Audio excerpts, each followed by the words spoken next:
The poor elderly woman was expelled from her house by her miserable children. But when searching for food in a garbage can she found her husband's will, and when she began to read she was frozen. The first bite wasn't from hunger, but from the cold. That damp, penetrating cold that creeps under your clothes, however old they may be, and settles in your bones like a parasite that no longer wants to leave. 78 years. 78 springs, summers, autumns, and winters within the same four walls. I had watched them pass from the kitchen window with a steaming cup of coffee in my hands and the murmur of Julio's radio, my Julio's, in the background. Now those four walls had spat me out. They had vomited me onto this bench, with nothing more than the old dress I was wearing, a shawl that no longer provided warmth, and the worn leather purse where, ironically, I still kept the keys to a house that was no longer mine. It had been them.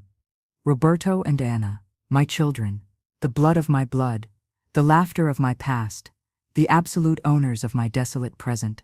The argument still echoed in my ears, a cruel echo that wouldn't fade. Mom, it's not personal, it's logical. This house is too big for you alone. Roberto's voice, cold, calculating, as if he were firing an incompetent employee. Him with his business suit that cost more than my 3-month pension. And besides, you're not safe here. What if you fall? What if something happens to you? We can't be watching over you 24 hours a day. Anna, with that tone of false concern that made my soul shrink. Her, who lived 40 minutes away by car and hadn't visited me in 3 months. I clung to the back of Julio's armchair. His armchair, the one with the worn arm where he used to rest his head to read the newspaper on Sundays. But this is my house, where I lived with your father, where I raised you both. My voice sounded weak, brittle, like a thread about to break. Dad's not here anymore, Mom.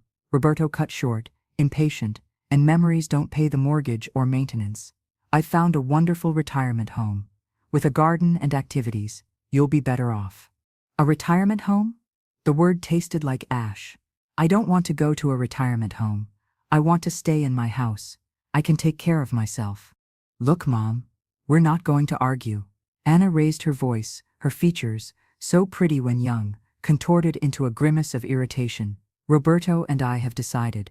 It's for the best. The house is already sold. The world stopped. The air disappeared from the room. Sold, I whispered. How sold? Without consulting me? You're too old to understand these financial matters. Roberto adjusted his tie knot, avoiding my gaze. The new owners take possession tomorrow. Your things, the essentials, are already packed. The rest, well, you know, old things. I couldn't believe it. I looked at their faces, searching for a crack, a glimpse of the compassion I must have taught them, of the love I had given them, but I saw nothing. Only haste, annoyance. The desire to get rid of a burden. You're my children, was all I managed to say. A last, desperate plea. Anna sighed, fed up. And that's why we worry about you. Come on, we'll help you pack. They didn't help me, they supervised. While I, with trembling hands, put photos, some clothes, the locket that Julio gave me on our 5th anniversary, into an old suitcase, they talked on their phones, laughed at some nonsense. My life, reduced to carry-on luggage. My history, discarded as old things. And then, the door. The squeak of the lock closing for the last time. The creak of the wood that had so often cradled my dreams. Roberto put my suitcase in the trunk of his car. Come on, Mom. We'll take you to the retirement home. I stood planted on the sidewalk, looking at the facade. The roses that Julio planted next to the porch were withered, almost leafless. No, the word came out of my mouth, clear and firm, for the first time in years. I'm not going. What? Anna put her hands on her hips. Mom, don't start with nonsense. Get in the car. No, I'm not going to a retirement home. I'll stay. Where? Who? My friends? Most were dead or in similar situations. I'll manage. Roberto laughed, a cutting laugh without humor. Manage? With what? With the misery your pension gives you? Please, be reasonable. I said no. I gripped the handle of my suitcase tightly. Do what you want with the house, with your money, but not with me. They exchanged a look that said she's senile, It's useless to argue. Roberto opened his mouth to say something, but Anna put a hand on his arm. Fine, she said, with a sudden calm that chilled me more than the street cold. Do what you want, but don't expect us to come rescue you when you realize your mistake. She took out her wallet, extracted some bills. 2, 3, 5 50-euro bills. She folded them and held them out to me. Take this. So you can't say we didn't. I didn't move my hand. The bills fell to the ground between us, like a tombstone marking the grave of our family. Roberto shook his head, disdainful. Your stubbornness is going to kill you, mother. Without saying another word, they got in the car. The engine roared, and they left me alone on the sidewalk, with a suitcase, the shawl, and 5 50-euro bills thrown at my feet. I picked them up, not out of pride, but out of pure animal necessity. I knew I would need them. The humiliation burned in my throat, but the survival instinct was stronger. And so I arrived here. At this bench, I had walked aimlessly, dragging the suitcase until my strength abandoned me. The park was small, anonymous, a place of passage. No one looked at me, or if they did, they quickly looked away. An elderly woman with a suitcase on a bench at 8 in the evening isn't a strange sight, it's a visual nuisance, something you want to ignore. My stomach rumbled, a cavernous and painful sound that twisted me inside. I hadn't eaten since breakfast, a coffee with milk and some cookies. The argument had stolen my appetite, but now the emptiness was physical, a claw scratching at my insides. I looked at the crumpled bills in my hand, 250 euros. It was all I had in the world. I couldn't spend it on food. Not yet. I didn't know how long it would have to last. Maybe I had to pay for a cheap pension, a shelter for the homeless. The idea made me shiver. I pulled the shawl tighter. But the hunger was insistent, a dull and constant pain that wouldn't give in. Across the path, right in front of my bench, were the garbage containers. From one of them, the green one, a poorly tied bag was sticking out. I saw the cardboard of a pizza, remains of something, my upbringing, my pride, a lifetime of decency, rebelled inside me. Elena Morales, rummaging through garbage. Julio would have died of disgust. But Julio was dead. And I was alive. And I was hungry. The internal struggle was brief but fierce. Dignity is a luxury that only those with full stomachs can afford. With a sigh that was almost a moan, I got up from the bench. My joints creaked in protest. I took the suitcase, I couldn't leave it alone, and crossed the street, dragging it like a wounded animal drags a trap on its leg. The smell was nauseating. I approached the green container. The lid was leaning, half open. With an uncontrollable tremor, I lifted it completely. The stench hit me hard. Food scraps, coffee, something sour. I breathed through my mouth, containing the wretches. I put my hand in, with disgust, pushing aside transparent plastic bags full of waste. And then I saw it. It wasn't food. It was an envelope, large, manila paper, thick. It was clean, almost new, thrown on top of a bag of salad scraps. It seemed out of place. Why would someone throw an envelope like that in the garbage? Maybe it was from some nearby office. It caught my attention. In an almost reflexive act, more to distract myself from the disgust of rummaging there, I took it. It was heavy. Inside there was something more than papers. I held it with my dirty fingers, undecided. Should I throw it away? What was I going to do with an old envelope? But something, an absurd hunch, made me keep it under my arm. I kept searching, with less conviction, until I found half a sandwich wrapped in transparent film. It looked like ham and cheese. It wasn't too bad. I put it in the pocket of my shawl. It was something to quiet the hunger monster for a while. I returned to the bench, feeling like the most miserable person on the face of the earth. I sat down, exhausted. I took out the half sandwich. I smelled it. It didn't taste bad. With my eyes closed, I bit a piece. It was hard, cold, but it was food. I chewed slowly, savoring every crumb, trying not to think about where it had been. The tears finally rolled down my cheeks, hot, cleaning furrows in the dirt. I cried silently, chewing my indigent dinner. When I finished, still hungry, but with the cramping somewhat calmed, I remembered the envelope. I had it beside me. On the bench, I took it. In the dim light of the street lamp, I examined it. It had no address. Only one word written by typewriter on the front, in capital letters, black and firm. Julio. I froze. My heart gave a wild leap in my chest, so strong I thought I was going to faint. No, it couldn't be. It was a coincidence. Julio was a common name. Thousands of men were named Julio. But the lettering, those perfect capitals, the J with that characteristic curl, it was my Julio's. He always used his old Underwood typewriter for important things. He said that printed letters had more weight, more solemnity. My hands began to tremble uncontrollably. The tremor wasn't from cold now, it was from pure terror, from an absurd and terrifying hope. What was an envelope with my husband's name, written by him, doing in a garbage container in front of the park where my children had abandoned me? It made no sense. None. With fingers that didn't seem mine, clumsy and numb with emotion, I opened the envelope flap. It wasn't sealed. Inside there was a bundle of papers. I took out the first one. It was thick, quality bond paper. At the top, centered, one word hit my sight like a hammer blow. Will. A broken sound, a gasp, escaped from my lips. The park spun around me. I had to grab the edge of the bench to keep from falling. Will, Julio's Will. But he had died 5 years ago. From a heart attack, sudden, there was no time for anything. I always assumed he had died intestate. Roberto's lawyers took care of everything. They said that, with no will, the inheritance went in equal parts to the forced heirs. Me, Roberto and Anna. The house was in my name from the beginning, so I kept it, and they received the money from his accounts, his investments. There was never a problem. There was never an argument. Until now. I breathed deeply, trying to calm myself. The light was bad.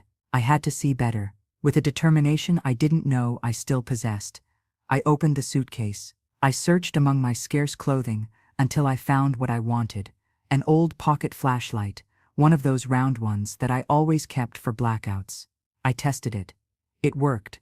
The light was weak, yellowish, but it was enough. I pointed the beam at the paper. The word will was still there, defiant, and below the text, typewritten with Julio's characteristic precision. I, Julio Antonio Morales, being of sound mind and body, he always liked to include something in English. He felt very modern, declare that this is my last will and revoke any other I may have made before. I kept reading. It was standard.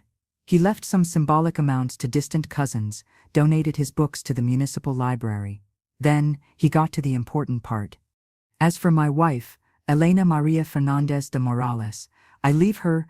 I held my breath. Confused. I kept reading.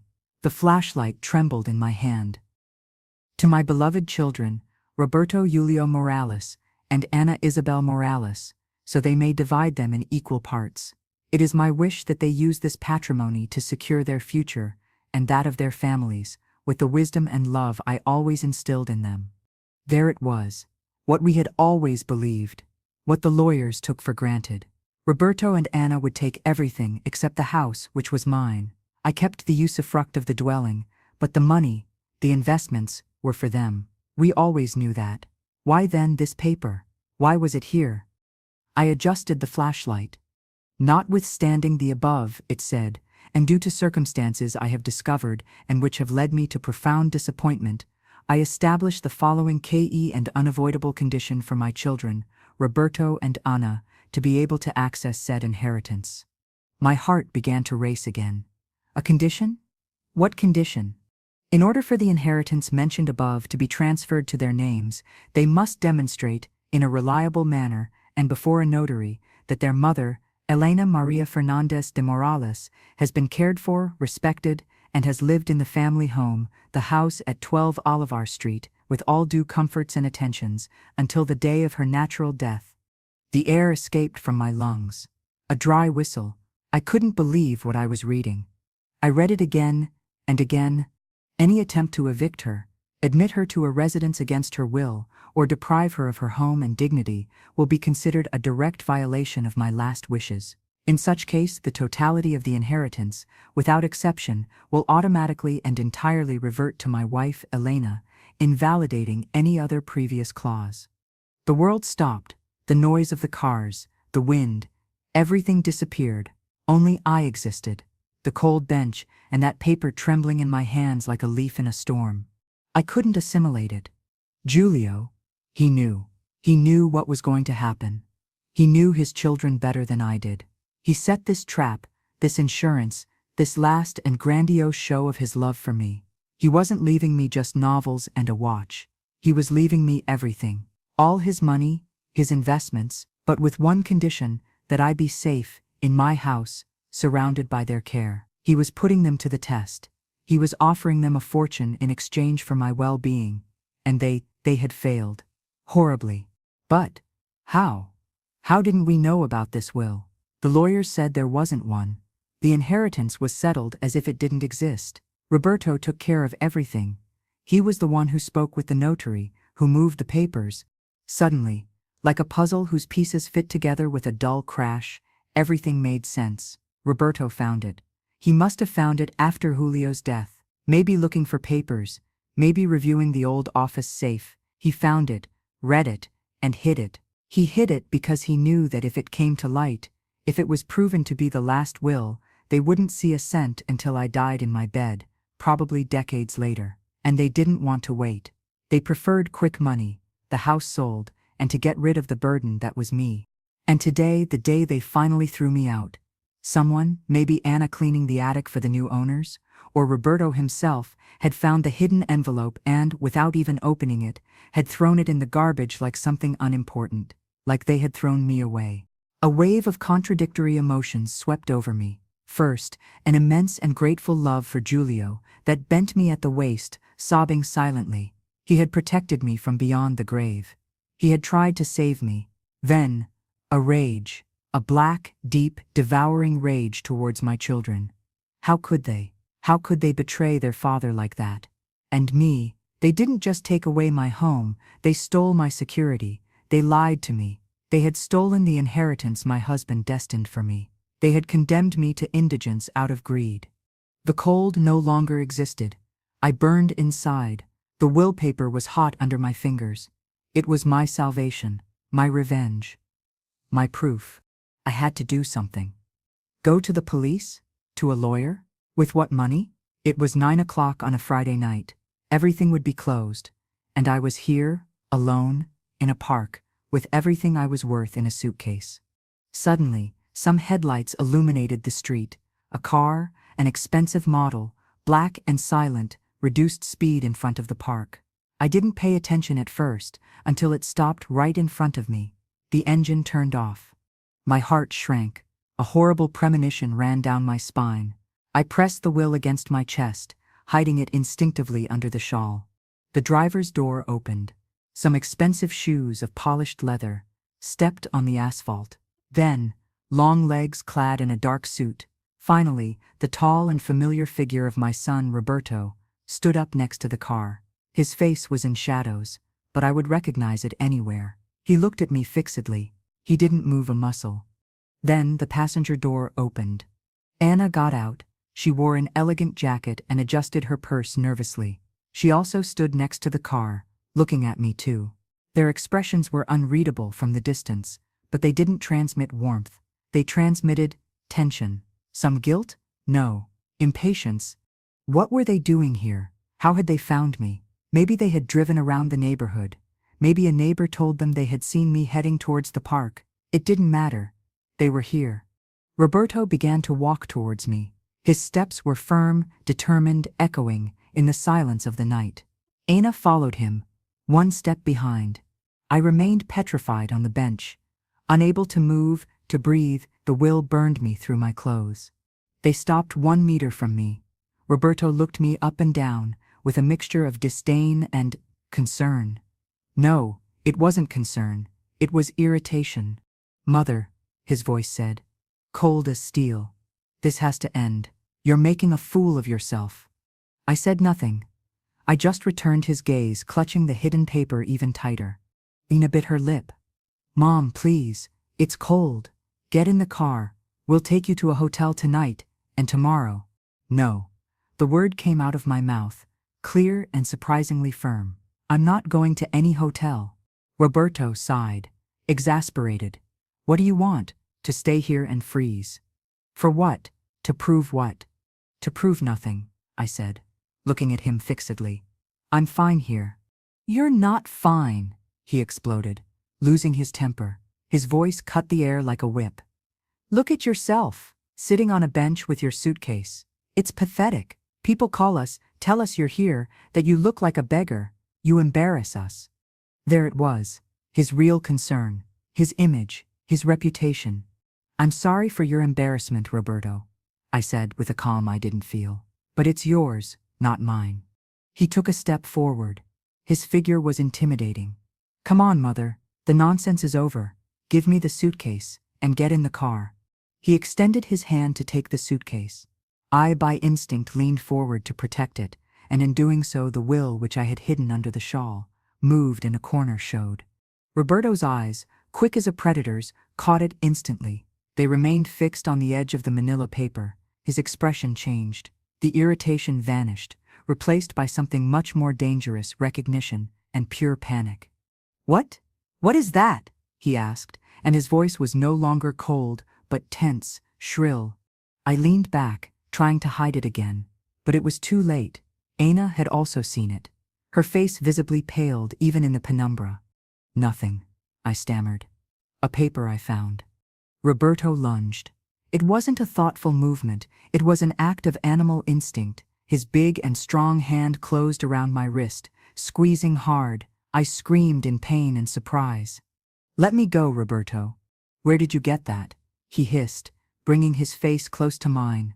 His breath smelled of coffee and mint. Where? In the garbage. I shrieked, struggling to free myself. His grip was iron. Where you threw me? I found it in the container, like me. The confirmation was like an electric shock for him. His eyes opened extremely wide. He let go of my wrist suddenly, as if it had burned him, and took a step back. Anna brought her hands to her mouth, her eyes full of absolute terror. Give it to me, Roberto said, and his voice was now a low, threatening rumble. He extended his hand, not towards me, but towards the paper. Give it to me right now, mother. No, I replied, panting, rubbing my sore wrist. It's mine. It's from your father. For me. That paper is nothing, he shouted, completely losing his composure. It's a mistake, an old draft that Dad discarded. It's worth nothing. Give it to me. You're lying, I whispered, with more courage than I thought I had. You hid it. You threw it away, because you knew that if it came to light, you wouldn't get €1. The silence that followed was dense, heavy, charged with the weight of truth. Anna broke down crying silently, sobbing against her hand. Roberto didn't deny anything, he just looked at me. And in that look, for the first time that night, I saw something more than irritation or anger.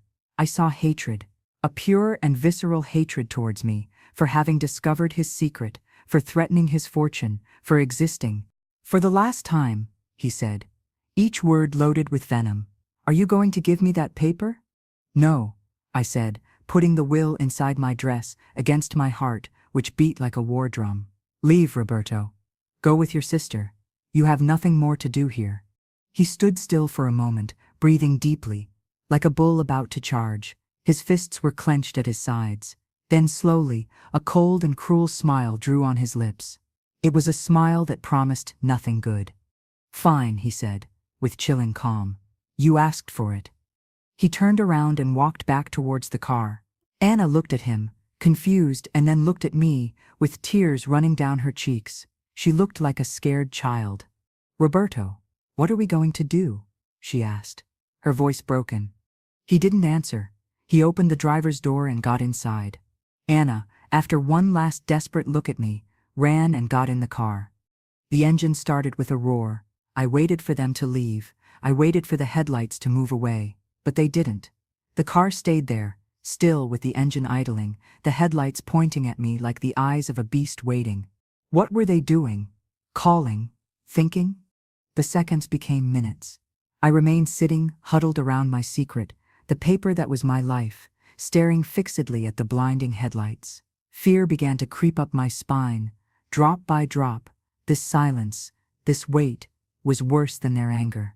Finally, the driver's door opened again. Roberto got out, but this time he didn't come towards me. He went to the back of the car. He opened the trunk. My breathing stopped. What was he going to take out? A shovel? No, it couldn't be. They were my children. No matter how angry they were. He took something out. It wasn't a tool. It was smaller. He held it in his hand and began to walk towards me. His steps were slow, measured, dangerous.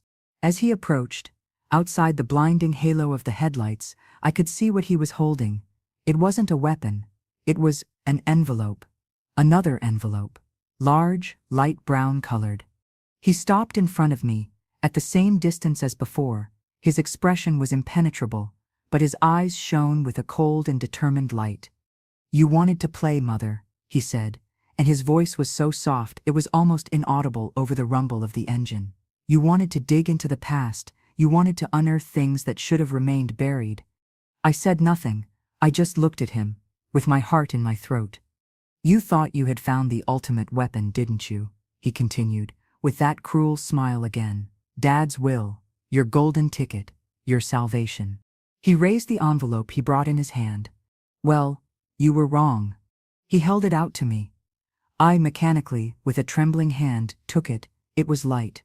Inside there were only a couple of sheets. What is this?" I managed to stammer. "It's reality, Mother," he said, with a voice loaded with horrible satisfaction. "The reality that Dad never wanted you to see. The reason why that will," he pointed with contempt at my chest, where I hid the other document, "should never have seen the light. The reason why, even if you take it to a judge, even if you try, it won't serve you, because there are things, Mother, that are more important than money." I looked at the envelope in my hands, not understanding, with a terror that froze my blood. "Open it," Roberto ordered, softly. "Read, and discover why Dad really wrote that will. Discover what he knew about you that you never knew he knew." His words were a poisoned riddle. My fingers, numb with fear, found the envelope flap and opened it. I took out the sheets it contained. They were photocopies, old, yellowed papers. At first I didn't understand what I was seeing. Were they receipts, bank statements, names, dates? And then my sight focused on a specific date, 37 years ago, a month after Anna was born, and on a name, a man's name that wasn't Julio's, and an amount of money, a large amount, very large, transferred regularly for years. The world began to blur. A buzzing filled my ears. No, it couldn't be. "Yes, Mother." Roberto's voice sounded as if from very far away, sweet as poison. "Dad knew everything. He knew that Anna wasn't his daughter."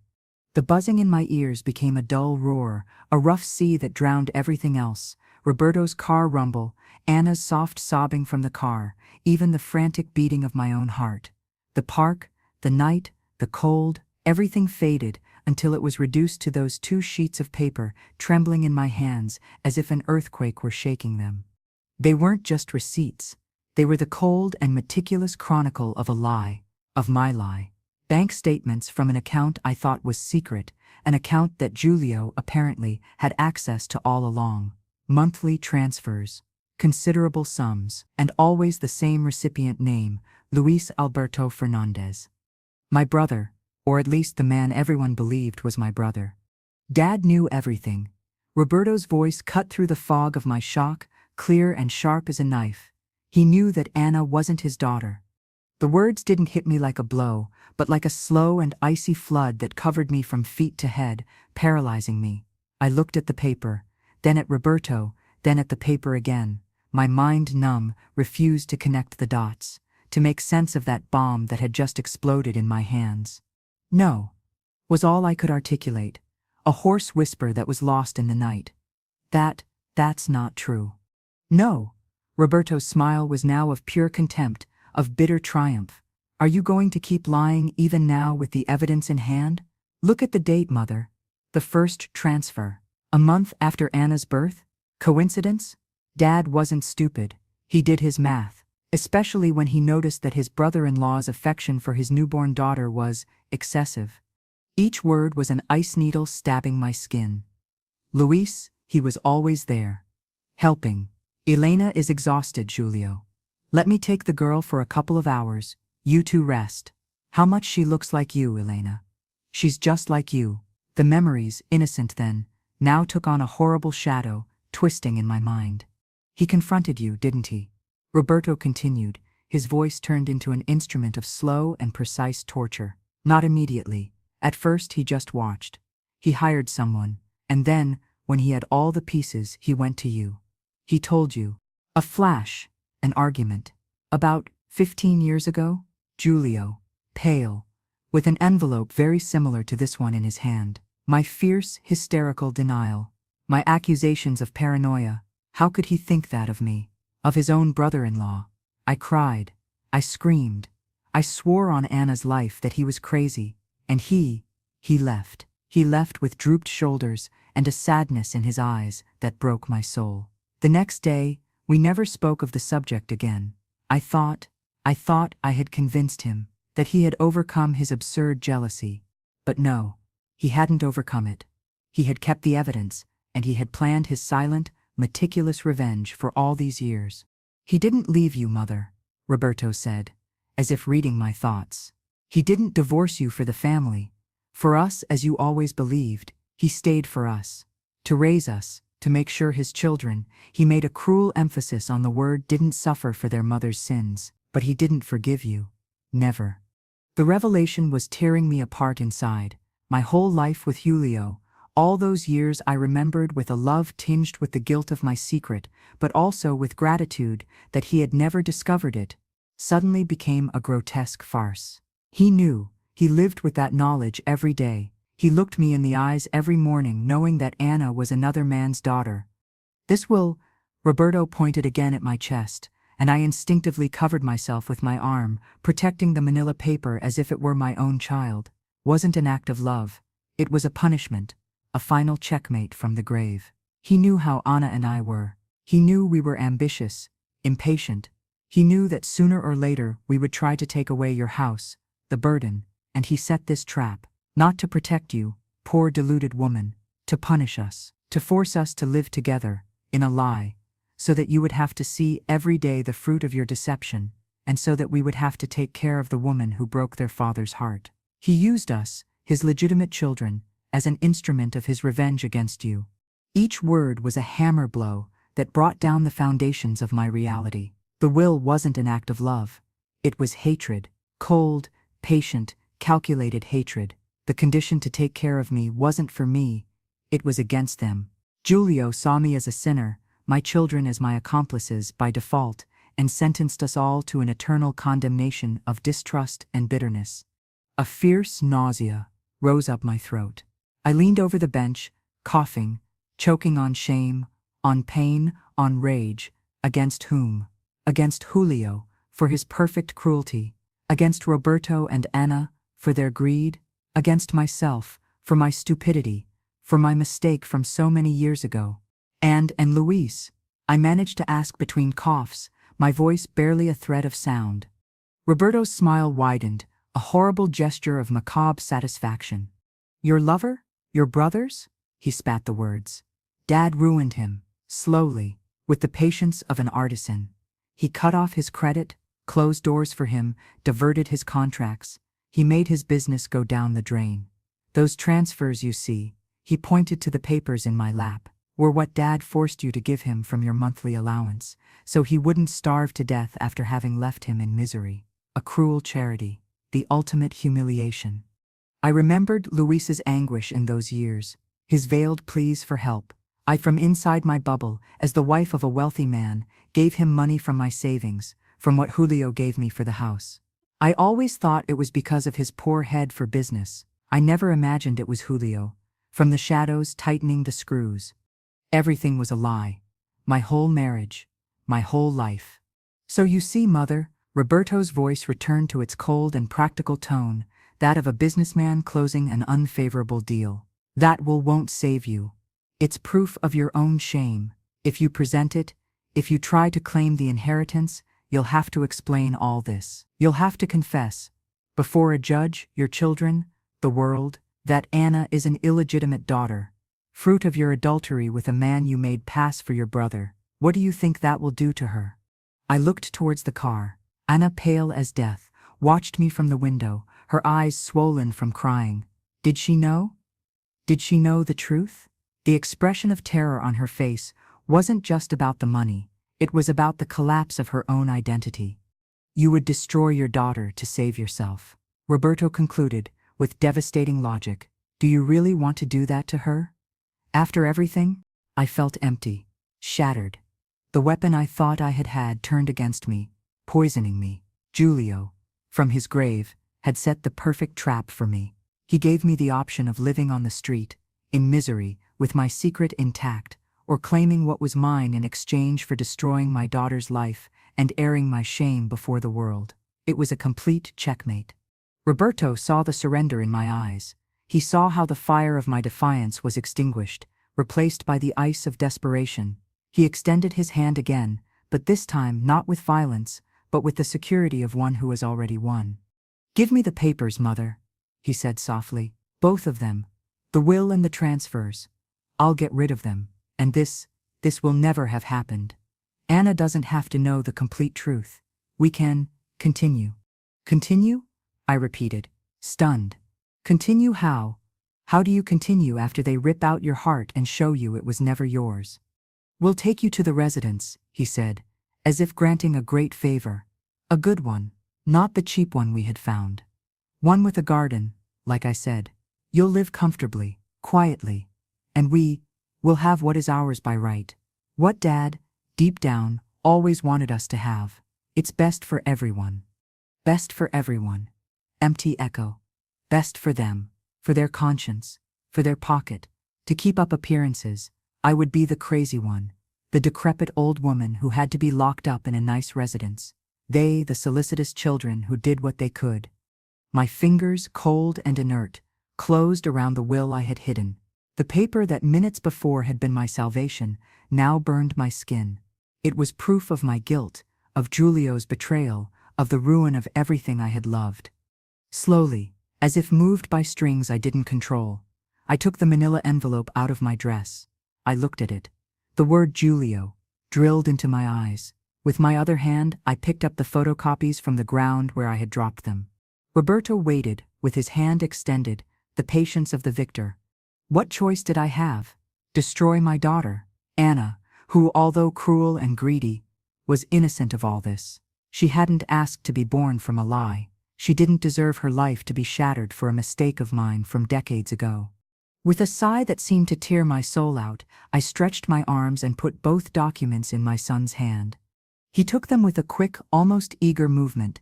He reviewed them, making sure both were there. An expression of intense relief crossed his face. He put them in the inner pocket of his coat. Good, he said, adjusting his jacket. Very good. Now pick up your things. Let's go. He pointed to the suitcase with his head. I remained seated, looking at my empty hands. I no longer had anything. No will, no money, no dignity, no past. Nothing.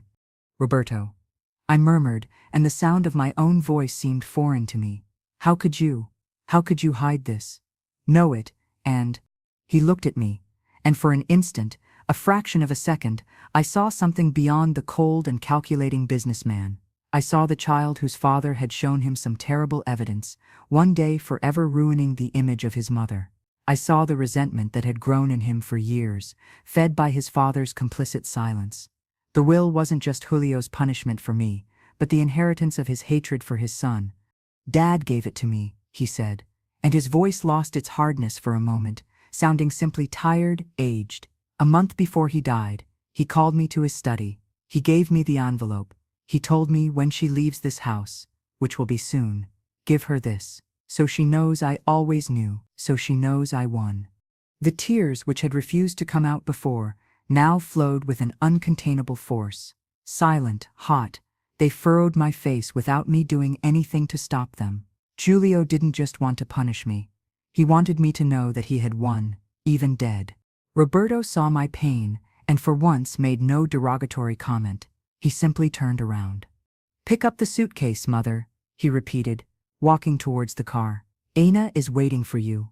I looked towards the car. Anna had gotten out and was standing next to the open door. She wasn't crying anymore. She looked at me with an expression I couldn't decipher. Was it pity? Hatred?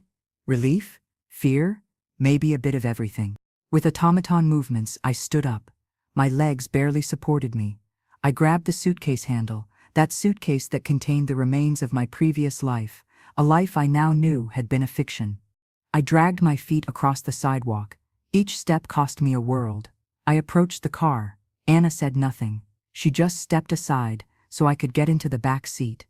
The interior was heated, perfumed.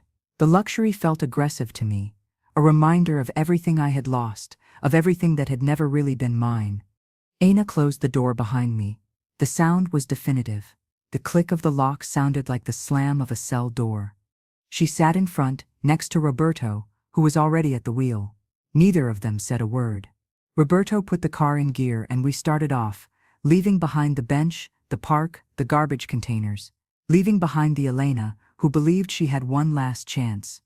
I looked out the window at the city lights passing by, blurred by my tears. I hadn't won. Julio had won. Roberto and Anna had won. I was left with nothing, with a secret that would choke me from within, with the shattered image of the man I loved, with the knowledge that my children would take care of me not out of love, but to silence me, to hide the family shame. And then, just as the car took a gentle curve, my fingers, resting on the leather seat, touched something. Something that had fallen from Roberto's or Anna's pocket, or that perhaps had been there before. Something small, rectangular, hard plastic. Without making any noise, without them noticing, I closed my hand around it and slipped it into the pocket of my shawl. I didn't look at what it was. I didn't dare. But it was something, an object. A small and tangible thing in a world that had become pure smoke and mirrors.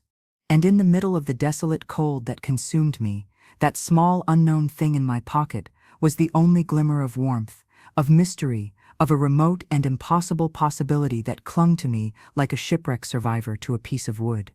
The car went into the night, taking me towards my new confinement, towards my bought silence, but in my pocket, hidden, beat a small, tiny secret that was mine alone.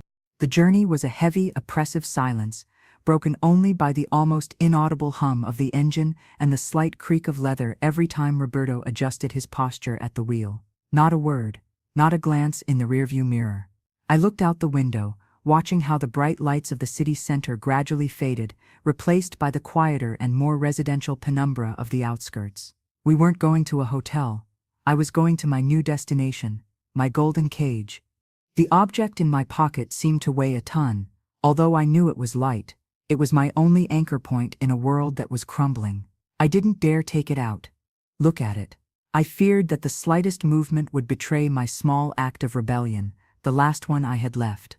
Finally, the car turned and entered a tree-lined path, flanked by high wrought iron gates that opened with a soft automatic hum. We passed through impeccable gardens, although at this hour they were only dark and trimmed shapes under the light of colonial-style street lamps. The main building was large, of light stone, with symmetrical windows and a wide entrance with columns. It looked like a luxury hotel, or a high-security prison. The Sunset Residence, Roberto announced, for the first time since we had left the park. His voice sounded hoarse, as if it cost him effort to break the agreed mutism. It has all the amenities: heated pool, occupational therapy, personalized menus. He enumerated the virtues of the place like a real estate agent selling a property. He didn't mention the word prison, but it resonated in the air between us. The car stopped in front of the main entrance. The porch lights were on, illuminating a heavy wooden door with shiny hardware. "Anna, help her," Roberto ordered without moving from his seat. Anna, who had been motionless like a statue during the entire journey, started slightly. She nodded, without saying a word, and got out of the car. She opened my door. "Come on, Mom," she said, and her voice was flat, devoid of any emotion. There was no trace of the desperate crying from before, nor of the hysterical irritation, just a tired emptiness. I got out of the car, grabbing my suitcase. The air here smelled different, of trimmed flowers, of damp earth, of cleanliness, an artificially pleasant smell. Roberto also got out and walked towards the main door. We followed him, Anna one step behind me, like an elegant jailer. Before Roberto could knock, the door opened. A woman of about 50, in an impeccable business suit and a professional and cold smile, greeted us. "Good evening, Mr. Morales. We were expecting you," she said, with a soft and modulated voice that didn't reach her eyes. "I am the director, Victoria Mansilla." "Good evening, Victoria." Roberto nodded with a gesture of forced familiarity. "I bring you my mother, Elena Morales." The director directed her plastic smile at me. "Mrs. Morales, welcome to your new home. We are delighted to have you with us." "Your new home." The words sounded as false as her smile. I nodded slightly, unable to articulate a sound. "If you would be so kind as to follow me, we can go through reception to sign the last documents, and then I'll show you Mrs. Morales's suite," Victoria said, turning and guiding us through a wide and silent lobby. Everything was clean, ordered, decorated with expensive but impersonal furniture. It smelled of air freshener flowers, of that aroma that tries to imitate nature and only manages to remind you that you're in an artificial place. Nothing could be heard, not a television, nor a radio, nor laughter, just the echo of our steps on the shiny marble. We reached an office. Victoria sat behind a polished oak desk. Roberto sat in front of her. Anna and I remained standing, like spectators. "They're just some admission forms, routine things," Victoria explained, taking out a folder. "Medical history, authorizations, consent for activities." Roberto took the pen she offered and began to sign on the tabs marked with post-its. He signed with his quick and confident signature, without reading a single line. He was selling his mother, and he did it with the efficiency with which he would sign a purchase agreement. Each scratch of the pen on paper was a door closing behind me. I clung to the handle of my suitcase until my hand hurt. "And of course the authorization for the administration of your pension," Victoria said, pointing to the last page. "So you don't have to worry about anything. We take care of all expenses directly." There it was, the last nail in the coffin. They weren't just locking me up. They were also confiscating my only source of income, however miserable it was. The 250 euros I had would turn to smoke. I would no longer even have the illusion of being able to choose. Roberto signed the last page with a final gesture. "Perfect," Victoria said, collecting the documents with a satisfied smile. "Now, if you would like to accompany me." We left the office and began walking down a long carpeted hallway. The walls were decorated with bland watercolors of landscapes and flowers. The doors, numbered, were all closed. From some of them, a faint bluish glow from a television filtered. From another, a slight moan, immediately muffled by the oppressive silence of the place. "Here we have the common room," Victoria pointed out, opening a double door that led to a large room with sofas, armchairs, and a large turned-off television. It was empty. Activities are in the mornings, gentle gymnastics, crafts, music therapy. It was an empty stage, waiting for actors who didn't want to be there. We kept walking. The hallway seemed endless. Finally, we stopped in front of a door with the number 27. Victoria inserted a magnetic key and opened it. "Your suite, Mrs. Morales," she announced, gesturing for me to enter. The room was correct. It wasn't a prison cell.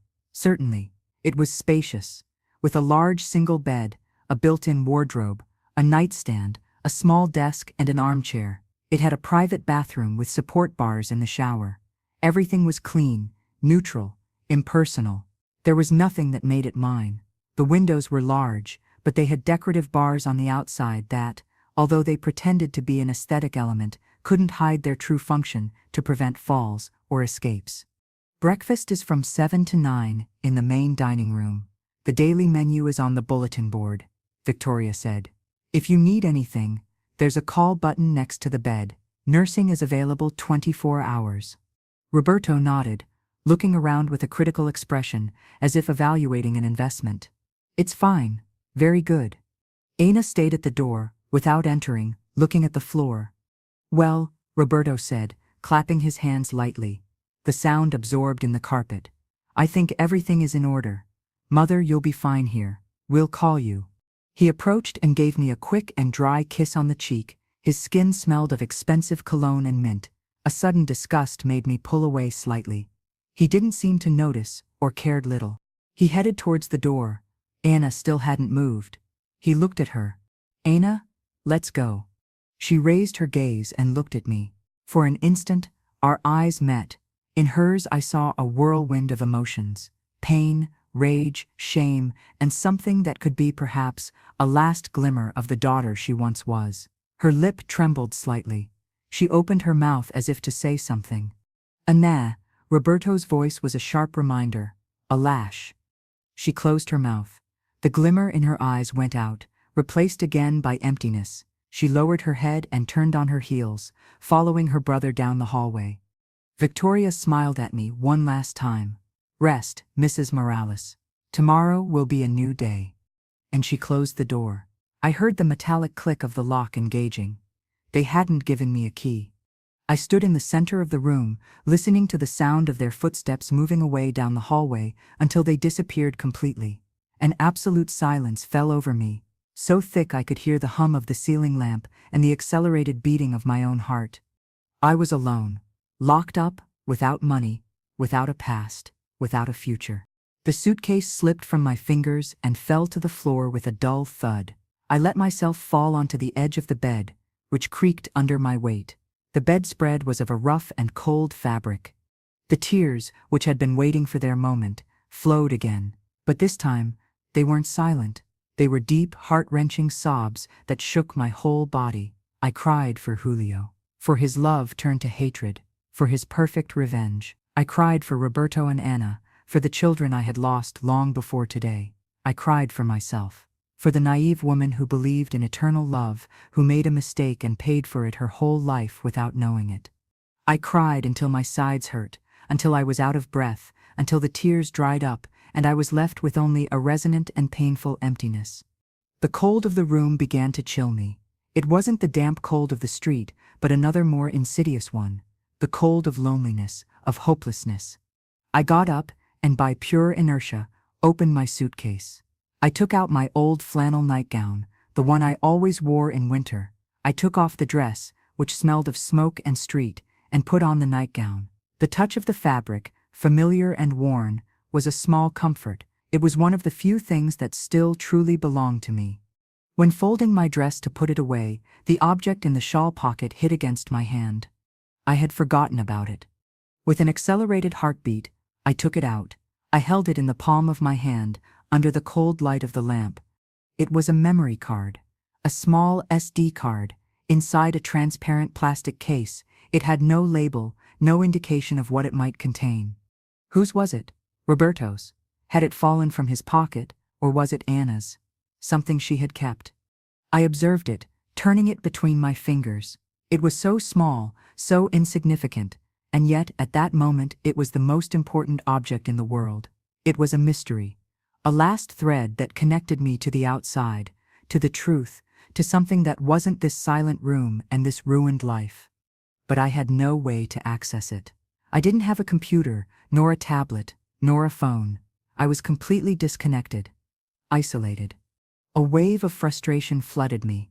I had the key to something, but I didn't have the lock. I dropped the card on the nightstand, next to the nurse call button. It was useless. A piece of plastic without value. I got into bed. The sheets were clean but cold. I turned off the light. The darkness was absolute, broken only by the faint orange glow of the garden streetlight that filtered through the window bars. I closed my eyes, trying to sleep, trying to escape even for a few hours, but the images kept spinning in my head. Julio's face when he confronted me, Roberto's cruel smile, Anna's crying, the manila envelope, the bank transfers. And then, something clicked in my mind, a detail that in the whirlwind of emotions had gone unnoticed. Roberto had said, "Dad gave it to me. A month before he died. He called me to his study. He gave me the envelope. He told me, when she leaves this house, which will be soon, give her this, so she knows I always knew, so she knows I won." Julio had given Roberto the envelope a month before he died. But the will I had found. I reviewed it mentally. I remembered the date typewritten at the bottom of the document. It had been signed and dated more than 7 years ago. Shortly after our big argument, shortly after he overcame his jealousy. My breathing caught in my chest. If the will was from 7 years ago, and Giulio had given it to Roberto only a month ago, that meant that Giulio had kept it hidden all those years, that he had waited, that he had lived with me, day after day, with that document hidden somewhere, knowing it was his time bomb, his last move in the chess game of our marriage. But why? Why not use it before? Why not divorce me then, when the pain must have been fresher, more furious? Why wait so long? And then, the other question, more urgent, more terrifying. If Giulio gave Roberto an envelope a month ago, did the envelope contain only the photocopies of the transfers, or did it contain both things, the transfers and the will? Roberto said that Dad told him to give it to me, so I would know he always knew that fit with the transfers. But, and the will? The will wasn't proof that he knew. The will was a punishment for the children, a condition. Why would Giulio want me to know that? Wasn't it counterproductive? If I knew the condition, I could have tried to fulfill it. I could have tried to get Roberto and Anna to treat me well so they would receive their inheritance. Nothing fit. Roberto's story had holes. Big holes. I sat up abruptly in bed, my heart galloping. Was he lying? Had there been two envelopes? One with the will, which Roberto found and hid years ago, and another with the transfers, which Giulio did give him a month ago. And had Roberto joined both in his narrative to confuse me, to disarm me?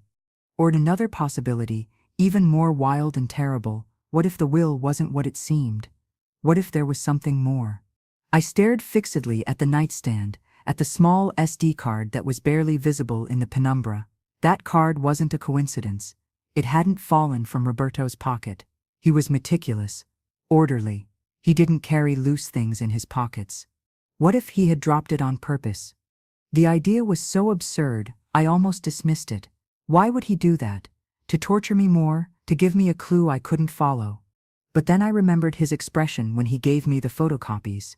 It wasn't just cruelty, there was something else, something almost desperate. And the fact that he hadn't taken my shawl from me, that he hadn't searched me. He knew I had the card. He had to know it. Suddenly, the silence of the residence no longer seemed so oppressive to me. It seemed full of possibilities, of danger. I got out of bed and turned on the light. I grabbed the card. I held it tightly in my hand. I needed to see what was on it. I needed a computer. I looked around at my golden cage. Where could I find one? The director's office, surely, but it was locked. The common room, maybe there would be one there for residents' use, but at this hour it would be closed. Tomorrow, I would have to wait until tomorrow. But anxiety was eating me up inside. I couldn't wait. Every minute in this room was torture. I left my room and peered into the hallway. It was empty, illuminated by faint emergency lights. In the distance, in a corner, I saw a small nursing station. A woman in a white uniform was sitting behind a counter, reading a magazine. She didn't see me. I breathed deeply. I had to risk it. I walked stealthily down the hallway, moving away from the nursing station, in the opposite direction from the main exit. I passed in front of closed doors, some with soft snoring behind them. At the end of the hallway, there was a double door I recognized, the common room. I tried the handle. It was locked. I cursed silently. I looked around, searching for an alternative. A sign with an arrow pointed to the left. TE Room the Library. I followed it. The hallway made a turn and led to a smaller room. It was furnished with low sofas and shelves full of books. And there, in a corner, on a low table, was a computer, an all-in-one unit, with the screen black but with a small green light indicating it was in standby mode. I looked back. The hallway was empty. I approached the machine with my heart in my mouth. I touched the screen. It lit up immediately, showing a screensaver with a generic photo of a sunset. It asked for a user password. My hope plummeted. Of course, it would be restricted. Desperate. I moved the mouse. The screensaver went away, revealing the Windows desktop, but before I could see anything, a pop-up window appeared in the center, asking for access credentials. User guessed, it said in one field, and below password. Guessed? Maybe I didn't need a password. Maybe for basic access. With trembling fingers, I typed guessed in the user field and pressed enter. The computer emitted a soft sound, and the cursor spun for a moment. Then, the window disappeared, and the desktop loaded completely. It had worked. Guest access didn't have a password. I almost fainted from relief. I looked for a slot for the SD card. The unit didn't have one. Damn. I looked around. On the side I saw a USB port. Would I need a reader? Where was I going to find a reader at this hour? And then, like a gift from heaven, I saw something stuck to the bottom of the table. It was a small USB hub with several slots, and one of them was specifically for SD cards. With bated breath, I connected the card to the slot. An icon immediately appeared on the screen, an icon of a removable disk labeled NO_name. I double-clicked. The folder opened. It contained only one file, a video file. It was called for_Elena.mp4. My hand froze on the mouse. A video? For me? I looked around again. The hallway was still empty. The only sound was the hum of the computer. With a knot of terror and expectation in my throat, I double-clicked on the video file. The Windows player opened. The screen stayed black for a moment, and then the image appeared. It was Julio. He was sitting in his armchair, the one with the worn arm. He was in his study, surrounded by his books, with the floor lamp lit beside him. He looked older than in my memories, thinner, with more gray hair, but they were his eyes, those clear and intelligent eyes that now looked at me from beyond the grave. He wore the old velvet robe he loved so much. He had his hands together on his lap. He breathed deeply and began to speak. His voice was the same, a little weaker perhaps, but firm and clear, the voice that had cradled my dreams for 40 years. "Elena," he said, and a stab of pain so sharp pierced my chest that I had to grab the edge of the table to keep from falling. "If you're seeing this, it's because I've died, and it's because, finally, Roberto has done what I always knew he would do." He paused, looking fixedly at the camera, as if he could see me. "I know what you're thinking. I know you believe I hate you, that I've set a trap for you from the grave, that this will is my last revenge." His lips sketched a sad, tired smile. "And I don't blame you for thinking it. For years, that's what I felt. Hatred, rage. A pain so deep I thought it was going to devour me alive. When I discovered the thing with Luis, when I confirmed that Anna wasn't mine, I wanted to destroy you, destroy everything." He lowered his gaze to his hands for a moment, as if searching for words there. "That's why I wrote that will. 7 years ago. It was an act of pure rage. I wanted to tie you and my children with a golden chain. I wanted to force them to live together, in a lie, so that you would have to see every day the fruit of your deception, and so that they would have to take care of the woman who betrayed their father. It was cruel, and it was unfair, to everyone." He raised his gaze again. His eyes shone with an intensity that left me breathless. "But time heals almost everything. Elena. Not forgetting it. Never. But I stopped hating you. I began to remember the woman I married, the mother of my children, the companion of my life. And I understood that a mistake, however big it may be, doesn't erase 40 years of love." A tear escaped from my eye and rolled down my cheek, falling on the Formica table. "The will that Roberto showed you, the one you found in the garbage, is false." The statement was so dry, so unexpected, that I stopped breathing. "Yes, Elena? It's false," he repeated, with a slight gesture of contempt. "It's a copy that I myself altered. The condition that they take care of you in the house was a cover, a bait. I knew that Roberto, with his greed, couldn't resist hiding it. I knew that sooner or later he would try to get rid of you to collect the complete inheritance, and I needed him to do it. I needed him to throw you out, so that this video, my real last will, would make sense." I couldn't believe what I was hearing. My mind was spinning, trying to process it. False? Everything was a lie? "The real will," Julio continued, his voice gaining strength, "the one that is deposited in the notary office of Fernandez and Associates under protocol number 45978B, is much simpler and much more just." He paused, looking me in the eyes through the screen, making sure every word sank in. "In it, I leave everything to you. Elena. Absolutely everything. The house, the money, the investments, everything. To Roberto and Anna, I leave €1 each. Literally, €1. As a symbol of what their silent complicity, their ambition, and finally, their betrayal of their own mother was worth to me. A sob escaped from my chest. I covered my mouth with my hand to muffle it. They don't know the real Will exists, Giulio said. They think the one they hid is the only one. That's why they acted as they did. I manipulated them, Elena. I used them as I used my own pain to reach this moment, so that you, in the end, would be safe. So that you would have the power, so that you could choose. Giulio's image began to blur before my eyes, clouded by tears. The money is yours. The house is yours. The decision is yours. You can forgive them, if your heart asks you to, or you can leave them with what they deserve. €1 and a life lesson. I'm no longer here, but I've returned your freedom to you, and your dignity. He smiled, a genuine smile this time, full of infinite love and sadness. I loved you, Elena. Despite everything, I always loved you. Forgive me for the pain I caused you. And, love, live the time you have left to live. Be happy, for both of us. He raised his hand in a farewell gesture, and the screen went black. I remained there, nailed to the chair, trembling from head to toe. The tears ran down my face uncontrollably. But they were no longer tears of pain. They were of liberation, of an emotion so vast and powerful, it had no name. Giulio. My Giulio. He hadn't hated me, he had loved me until the end. He had woven the most elaborate plot, the most perfect lie, not to take revenge, but to save me, to give me the last word. Everything was mine. Everything. And then, I heard a noise. Footsteps approaching down the hallway.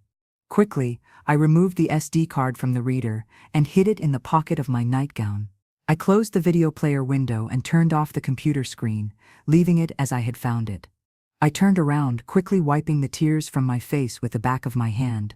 The nurse, who was at the counter, appeared at the entrance to the library. She looked at me with surprise. "Mrs. Morales, are you all right? What are you doing here at this hour?" I straightened up, adjusted my nightgown and looked at her. And for the first time in a long, long time, I felt that the person I had been, the strong Elena, the one who had raised 2 children and survived a complicated marriage, existed again. "I couldn't sleep," I said, and my voice sounded firm, clear, full of a new calm. I was just planning my future. The nurse looked at me, puzzled. "Well, do you need anything? A sleeping pill?" "No," I smiled, a small but genuine gesture. "I don't need anything, thank you." And I walked past her, with my head high, heading back to my room, not to my cell, to my temporary suite. Because now I knew, this was just the beginning. Tomorrow, everything would change. I had a call to make, to the notary office of Fernandez and Associates. And I had a visit to receive. The nurse followed me with her gaze as I walked back down the hallway, but she said nothing more. My back felt the weight of her curiosity, but also a new rectitude. The bones which before creaked with the weight of defeat now seemed to align with a forgotten determination. When I closed the door of room 27 behind me, the click of the lock no longer sounded like condemnation. It sounded like an interlude, a necessary breath before the next act. The room was still the same, cold, impersonal, the hard bed, the smell of aggressive cleanliness, but I was no longer the same. I carried within me a burning secret, a beacon that illuminated every corner of that golden prison and made it temporary, insignificantly small. I sat on the edge of the bed, not from desperation, but to plan. The SD card, now warm from contact with my skin, was my talisman. The evidence that I wasn't crazy, that I wasn't the despicable adulteress who deserved to rot in oblivion. It was proof of the most tortuous and complex love imaginable. Giulio. Oh, Giulio. The pain for his loss returned, but this time it was pure, bittersweet, freed from the poison of betrayal and resentment. I had loved him, and he, in his twisted and magnificent way, had loved me until his last breath. His revenge hadn't been against me, but against the lie, and his final legacy wasn't hatred, but restitution. He had returned the helm of my life to me. I looked at the digital clock on the nightstand. 2:17 a.m. The hours until the notary office opened seemed like an abyss of unfathomable time. Every minute that passed here was another minute of victory for Roberto and Anna. Another minute in which they believed they had won, but I couldn't sit idly by. Anxiety was an engine that made my hands vibrate. I needed to do something, anything. I opened my suitcase again. I took out the clothes, what little I had, and folded them meticulously in the empty drawers of the wardrobe. I hung yesterday's dress, now stained with tears and street dust, behind the door. They were small, insignificant acts, but they anchored me in reality, reminded me that I still had a body to dress, a life to order, however disordered it was. Then, I sat in the armchair, facing the window. The decorative bars drew crude shadows on the floor, cutting the streetlight's glow into bars. I watched them. They no longer seemed like a threat to me, but a reminder of the cage I was about to free myself from. What about them? Roberto, Anada, what would they feel now? Would they sleep peacefully, satisfied at having resolved their mother's problem? Or would remorse, or fear that their secret would come to light, gnaw at them from within, as I believed it would gnaw at me? Anna. The image of her pale and devastated face in the park came back to me. She didn't know. Roberto had shown her the transfers, told her she was another man's daughter, plunged her into the same pit of shame and pain I had fallen into. But she didn't know the depth of her father's game. She was a pawn, just as I had been, or wasn't she? Had she been an accomplice from the beginning? Her greed, her haste to get rid of me, did it stem only from ambition, or from deeper knowledge? I didn't know, and that doubt was a thorn stuck in the side of my renewed determination. Time passed with agonizing slowness. I watched how the deep black of the sky began to dilute into a dark blue, then into a pale gray. The birds began their morning symphony, a vital sound alien to the mortuary silence of the residence interior. At 6 o'clock I heard the first sounds of life in the hallway, the soft rattle of a cart, the murmur of low voices. The machinery of the Sunset residence was starting up. At 7, a soft knock on the door. A nursing assistant, young and with a tired smile, entered with a tray. "Good morning, Mrs. Morales. I've brought you breakfast." She placed the tray on the small table, a glass of orange juice, a cup of coffee with milk, toast with butter and jam, everything with impeccable and cold presentation. "Thank you," I said, and my voice sounded hoarse from the sleepless night. The assistant looked at me with slight surprise, as if she expected me to complain or cry. "Do you need help with?" "No, I'm fine. Thank you," I interrupted her gently. She nodded and left, leaving me alone with the aroma of coffee, which suddenly seemed delicious to me. I was hungry. Really hungry. I took the toast and bit it with determination. It tasted like paper, but it was food, energy, fuel for what was coming. At 8, I dressed in the same dress from the day before. I had nothing else. I combed my hair with my fingers, washed my face with cold water.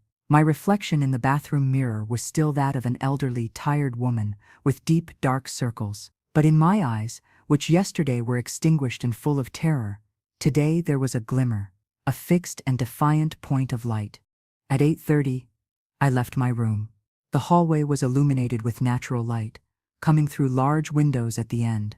I saw other people, residents, moving slowly, some helped by assistants, others pushing walkers. Their faces were masks of resignation or confusion. I wasn't one of them. Not yet. I walked directly to the director's office. The door was open. Victoria Mansilla was behind her desk, typing on the computer. Seeing me in the doorframe, she looked up, her professional smile already rehearsed. "Mrs. Morales. Good morning. How did you wake up?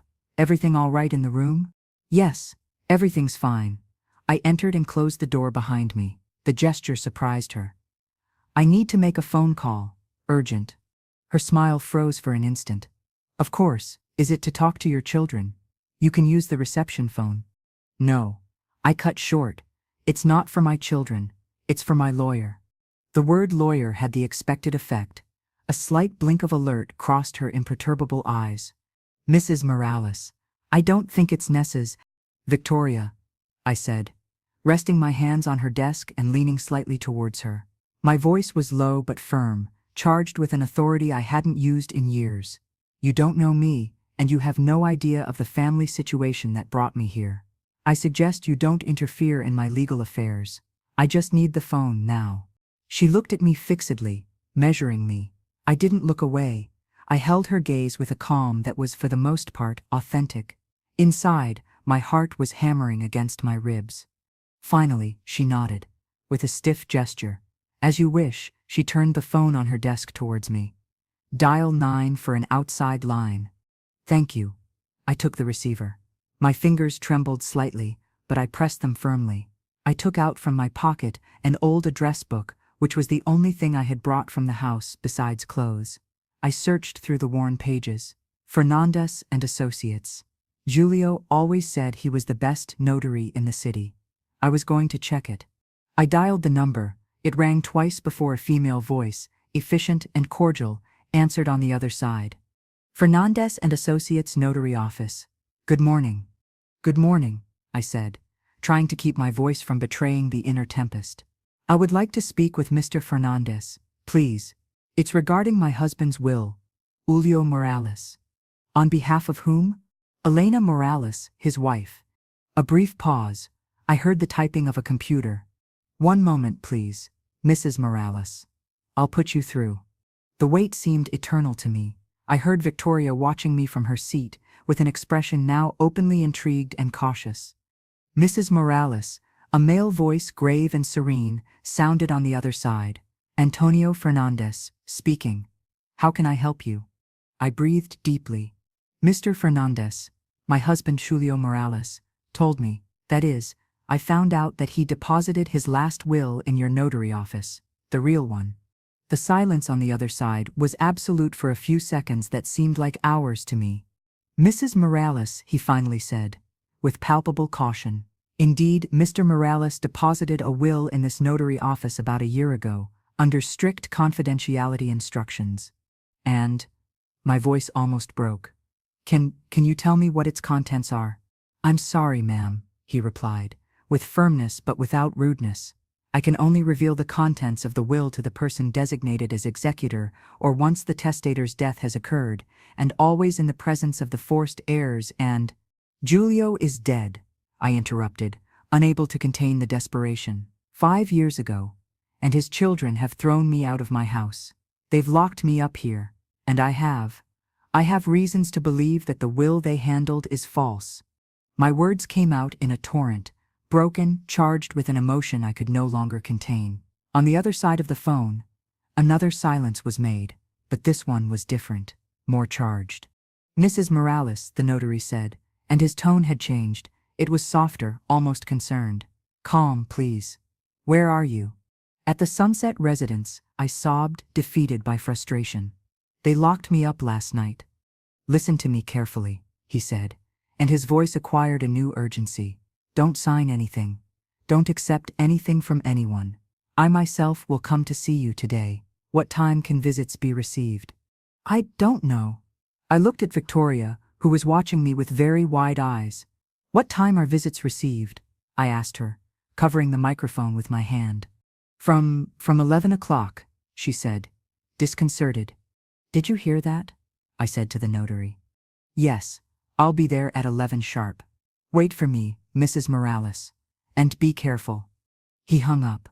I was left with the receiver in my hand, trembling from head to toe, but with a spark of hope lit in my chest. He was coming. He was going to come. I hung up the phone and leaned on the desk, trying to catch my breath. Victoria looked at me fixedly. "Mrs. Morales, is everything all right? Do you need me to call someone? Your children, perhaps?" "No," I said, straightening up. Fear had transformed into a nervous, electrifying energy. "Don't call my children. I have a visit at 11, from Notary Fernandez. Please make sure I can receive him in a private place." She opened her mouth to say something, but thought better of it. She nodded, slowly. "Of course. You can use the visiting room in the East Wing. It's more discreet." "Thank you." I turned and left her office, leaving her with her bewilderment and doubts. The next 2 hours were the longest of my life. I walked through the gardens, under the attentive gaze of some assistant, feeling the morning sun on my face.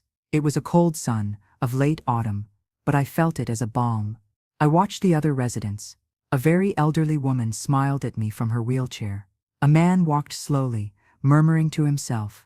They were ghosts trapped in their own stories. I, for the first time, had the key to get out of mine.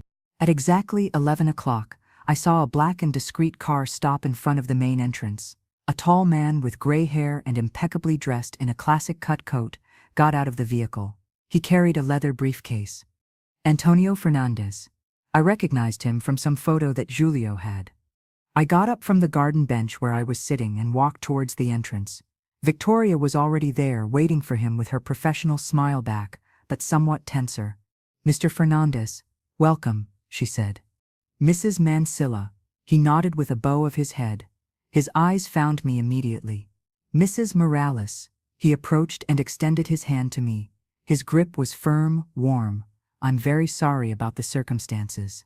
"So am I," I said, and my voice sounded more serene than I expected. "Thank you for coming. Please, follow me." Victoria intervened, guiding us down a side hallway I hadn't seen before, to a small room furnished with 2 sofas and a low table.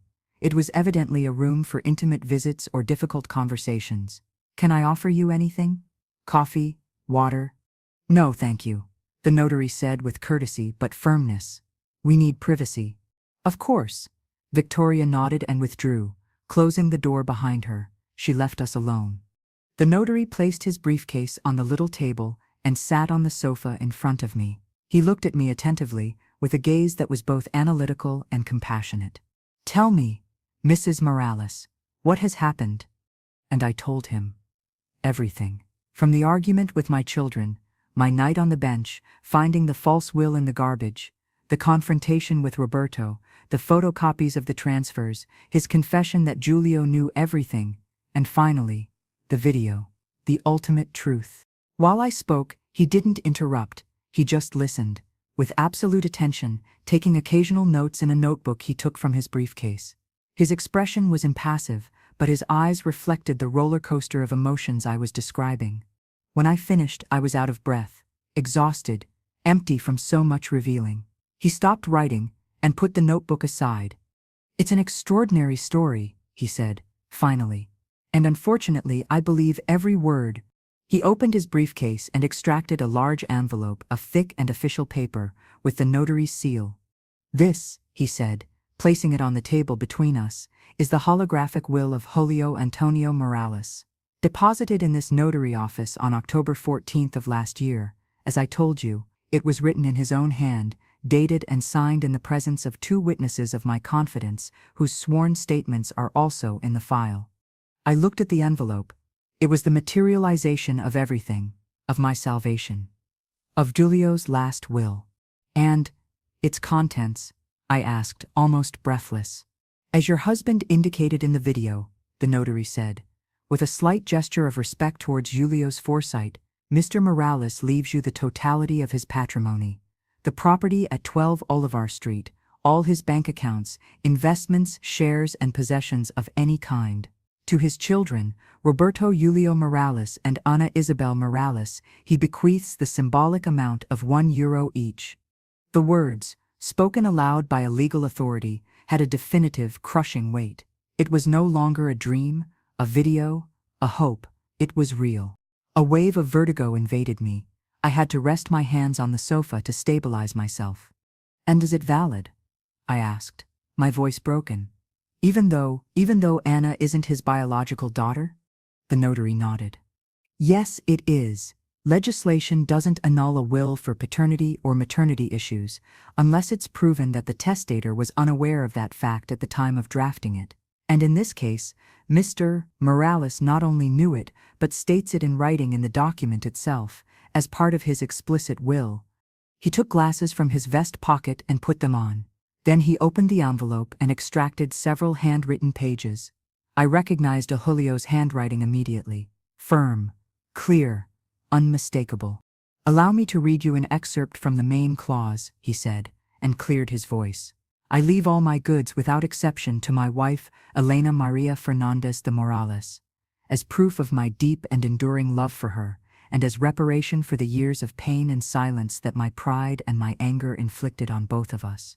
To my children, Roberto and Anna, I thank them for the years of joy they gave me, but I cannot, in conscience, reward their complicity in hiding the truth and their subsequent abandonment of their mother. For this reason, and only for this reason, I bequeath them the amount of €1 each." He fell silent. The silence in the room was absolute.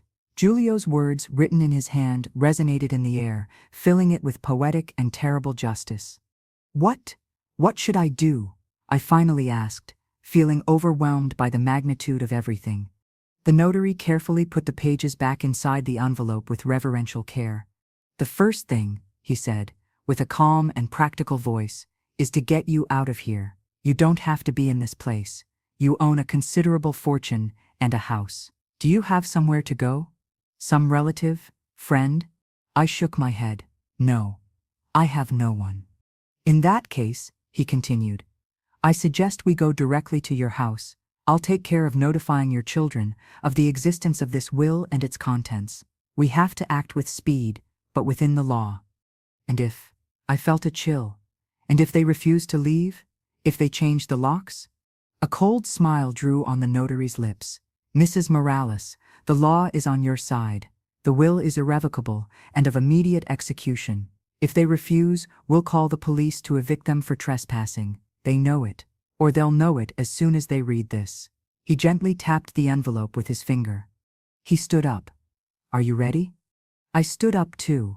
My legs were trembling, but not from fear, from adrenaline, from anticipation. "Yes," I said. "I'm ready. Collect your things. I'll speak with the director." I left the little room and walked down the hallway to my room. I felt the gazes of the assistants, of Victoria, who watched the scene from her office door with an expression of total incredulity. I entered room 27, opened the wardrobe, and instead of the suitcase, I began putting my few clothes into a plastic bag I found in a drawer. I didn't care. I would throw all that away. Everything smelled of confinement, of resignation, of lies. When I came out into the hallway, with the bag in my hand, Notary Fernandez was already waiting for me, Victoria beside him, visibly disconcerted. "Mrs. Morales is checking out immediately," he declared, with a voice that admitted no reply. "Arrange the necessary papers. We'll send for her belongings later." "But the procedure's discharge requires prior notice." Victoria tried to protest. "I told you to arrange the papers," the notary repeated, with a coldness that immediately silenced the director. "Or would you prefer I discuss it with the owners of the holding that manages this residence? I know them. We play golf." Victoria paled. "No, it's not necessary. Right away." She turned on her heels and headed at full speed towards her office. Minutes later, I was walking through the main lobby of the Sunset residence, not dragging my feet, but with my head high, followed by Notary Fernandez. The automatic doors opened before us. The fresh air, cold and charged with the smell of damp earth, hit my face. It tasted like freedom. The notary opened the back door of his car for me. Before getting in, I turned to take one last look at the light stone building. It no longer seemed like a prison to me. It looked like a set scenery I had just exited. I settled into the leather seat. The notary started the engine, and we left through the gates, which closed behind us with a final hum. "Are you all right?" he asked me, looking at me through the rearview mirror. "Yes," I said, looking out the window as the city, my city, passed by our side. "I've never been better." The journey to my house, my real house, seemed short to me. Every street, every corner, seemed familiar and dear to me. It was like coming home after a very, very long trip.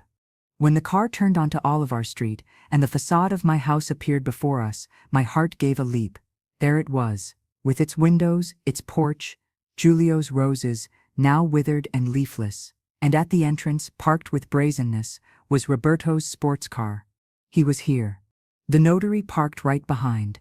We both got out of the car. I walked to the gate, the same gate I had closed behind me barely 2 days before, thinking I would never cross it again. I put my hand in my purse. I searched among my things, and there they were. My keys, the same ones I had kept as a useless amulet in the park. I pushed the gate and entered the garden. The notary followed me closely, with his briefcase in hand. I climbed the 2 porch steps. I stopped in front of the main door.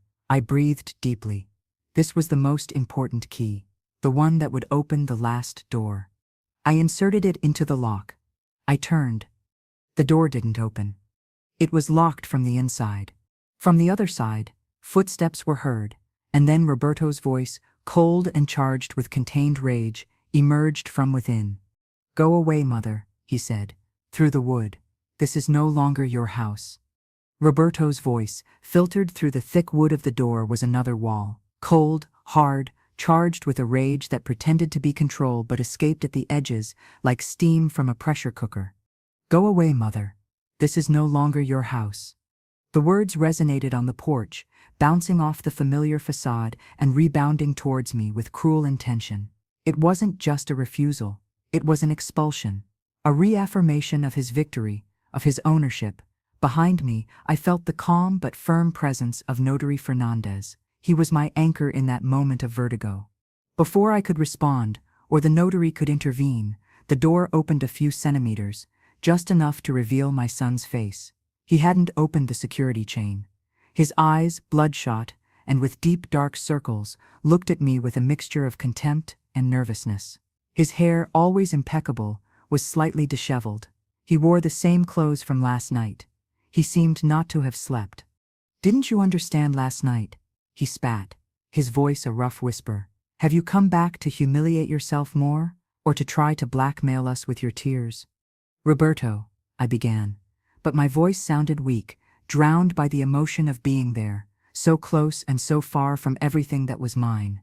Notary Fernandez stepped forward, positioning himself at my height. His bearing was imposing, his authority silent but absolute.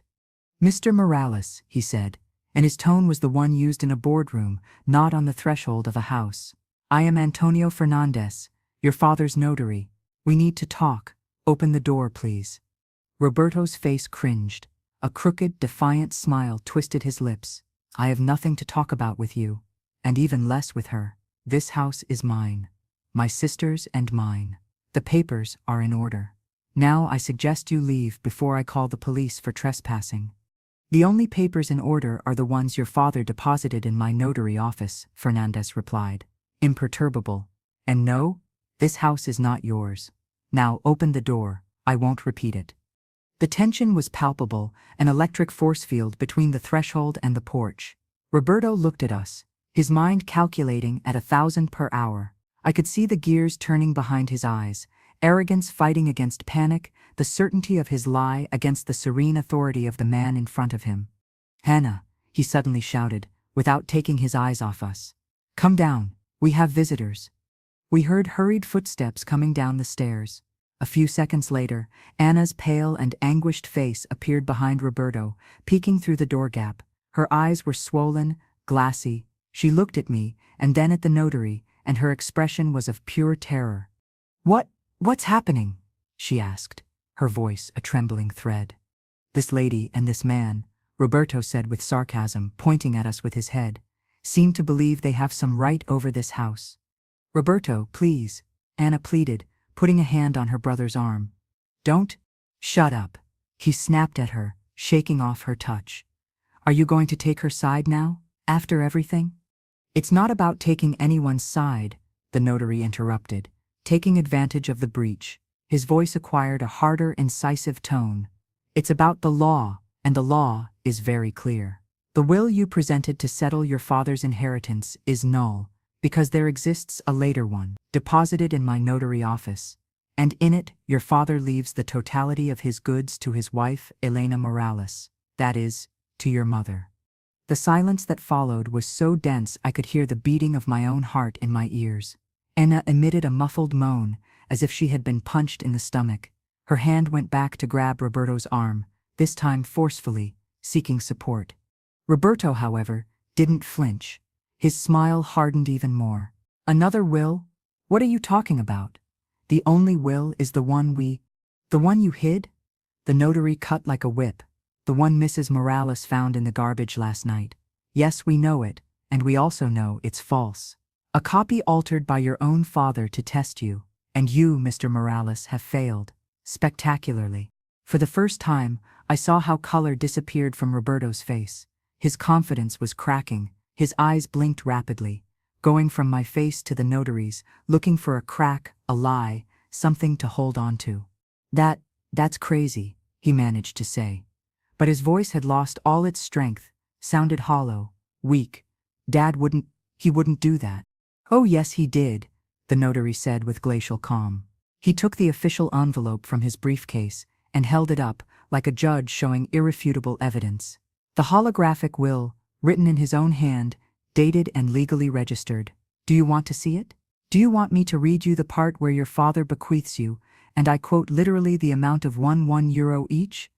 It was the coup de grace. Anna let out a scream, a short and sharp sound of agony, and collapsed against the hallway wall, covering her face with her hands. Her body shook with convulsive sobs. Roberto remained motionless, petrified, looking at the envelope as if it were a snake about to bite him. His jaw was so tight I could see the taut muscles under his skin. His breathing escaped between clenched teeth, in short hisses. No, he murmured, but it was an automatic, empty denial. The evidence, the notary's authority, the demolishing truth was bringing down his facade brick by brick. He could, and he did. Fernandez insisted, lowering the envelope. Now, open the door. We need to talk about the next steps, about the immediate return of all the goods and funds you have misappropriated, and about your departure from this house. The word departure seemed to snap Roberto out of his stupor.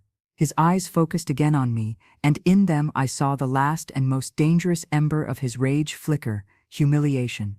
Leave, he spat, and a drop of saliva flew from his lips. My house? Because you say so? Because she brings you here with her lies and nonsense? Pointing at me with an accusing finger, his voice rose to become a shout. That's not my mother. She's an adulterous whore who deceived my father and lied to all of us. She doesn't deserve anything. We are his family, his blood. Each word was a knife, but they no longer reached me with the same force. Behind them, I only saw the fear of a cornered child, the rage of a man who sees everything he thought he had slipping through his fingers. Roberto, enough, I said, and my voice sounded clear, calm, surprisingly serene. Open the door.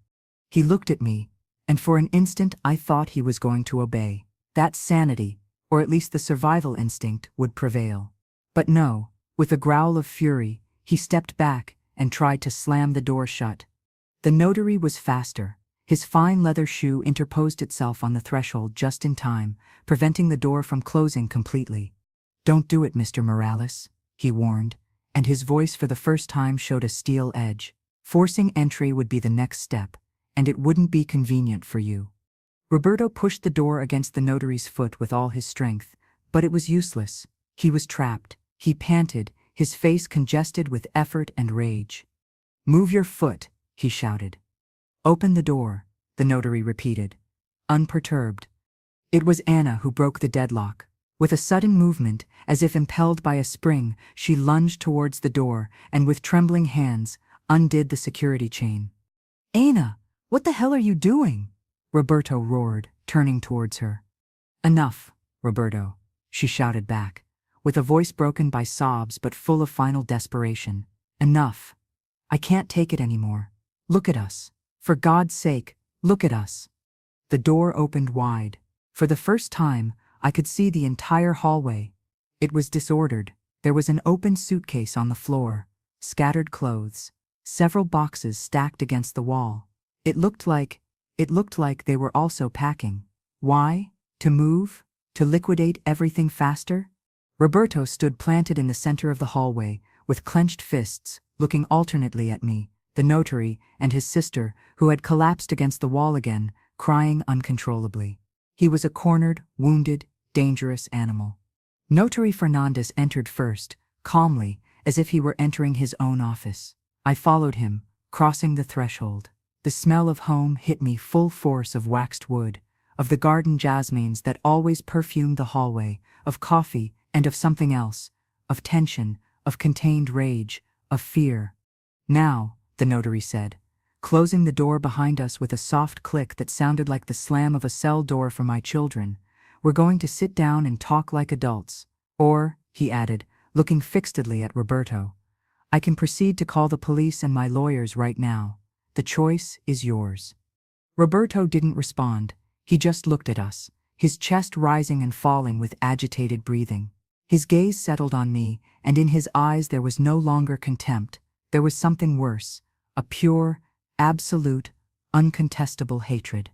And I knew in that instant that this hadn't ended, that recovering the house and the money was one thing, but recovering my children, or even finding peace with them, would be a much longer and much more painful battle. The war for the inheritance was over, but the family war, the real one, had just begun. The hallway of my house, always so spacious and welcoming, felt like a recently swept battlefield. The air smelled of raised dust, of dried tears, and of Roberto's expensive cologne, which now seemed poisoned. Ana, collapsed on the floor against the wall, was a whirlwind of silent sobs, her shoulders shaking with a desperation that seemed bottomless. Roberto, standing in the center of the room, was a statue of rage and defeat. His breathing, choppy and furious, was the only sound competing with his sister's crying. Notary Fernandez remained by my side, an imperturbable and solid presence. His leather briefcase, hanging from his hand, was the ark that contained the new destiny of all of us. "The choice is yours, Mr. Morales," Fernandez repeated, his serene voice cutting through the tension like a sharp knife. "I can make that call now, or we can sit down and talk about the process of returning what legally was never yours." Roberto didn't look at the notary. His gaze, loaded with a poison that froze my blood, was nailed on me. It was the gaze of a stranger, of an enemy. "Are you happy?" he spat, the words coming out between clenched teeth. "Have you managed to leave us with nothing? Was that what you wanted? To get revenge on us for wanting the best for you?" The audacity of his lie, of his self-deception, left me breathless. "The best for me," I repeated, and a bitter, dry laugh escaped me. "Throwing me out of my house? Locking me up? Robbing me? Is that the best?" "We were protecting you," he shouted, taking a step forward. Notary Fernandez interposed himself slightly, a subtle but firm movement. Roberto stopped, but his fury didn't yield.